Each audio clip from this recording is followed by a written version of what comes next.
Hello，大家好啊！如果你哋咧有離開啟德行下嘅話，發現而家啟德真係好多新景點。如果想食下嘢，體育園嗰邊真係有好多食肆，而地鐵站嘅另一邊，我就會推介 ASI 同埋 SOGO 呢兩個大商場。講到啟德 SOGO，大家有冇見到佢旁邊有一座神神秘秘、好耐都冇開嘅建築物呢？呢一座呢，就係啟德 SOGO 雙子會議期。我原本呢一直都以為佢係同 SOGO 都一齊開嘅，等咗成年都冇蹤影喎。點解知呢？而家近來就話開始試業啦，咁當然要即刻去行下啦。因為呢一座商場開咗之後會有22層，之前呢講到話會有好多嘢買啦，好多嘢食，又有書店同埋又有 SOGO 超市。我作為附近嘅居民，梗係想去快啲開，可以快啲多啲嘢食，快啲多啲嘢玩啦。不過入到去，哇都有啲 surprise 喎，話就話試業，但係好似都冇乜鋪頭開咗嘅。等我繼續直行睇下先。終於見到間小米啦，不過佢係未開啊，但好神奇喎，門口有一架車，我真係好想揭開睇下小米嘅車係點。不過小米喺附近嘅德福商場都啱啱開咗間新嘅分店，所以我又覺得喺呢一度開小米又唔係話太特別喎，除非係想睇呢一架車啦。大家應該都有睇理想主義，都知道我中意煮嘢食。我嚟得呢個商場，其實我最期待就係想去嗰個日式超市，即係 SOGO 超市。不過就見到個電梯封住咗，咦？又話試業嘅，唔係好對路喎。等我行前啲睇下有冇得落去先。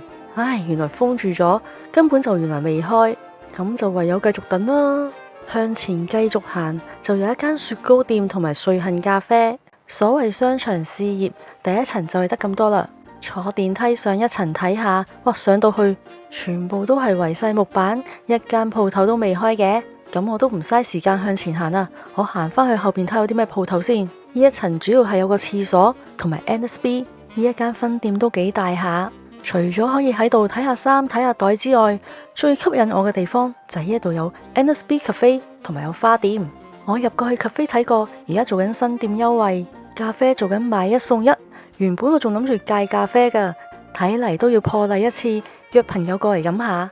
蛋糕都做緊優惠，真係搵日要過嚟試下食下午茶先。就係咁樣，一樓就行完啦。我而家就上2樓睇下。不過2樓嘅情況更加嚴峻，真係俾啲圍板封晒，只係得一個廁所可以用。似乎暫時都冇嘢好行，唯有走先啦。我聽街坊講，呢一度嚟緊仲有高達嘅場館。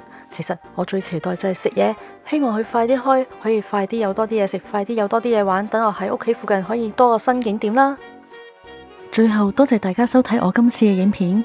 除咗呢一個 YouTube 頻道之外，我仲有一個 IG、Facebook 專頁同埋一個 OpenRice 嘅賬號，歡迎大家入去同我一齊分享生活同埋飲食嘅點滴。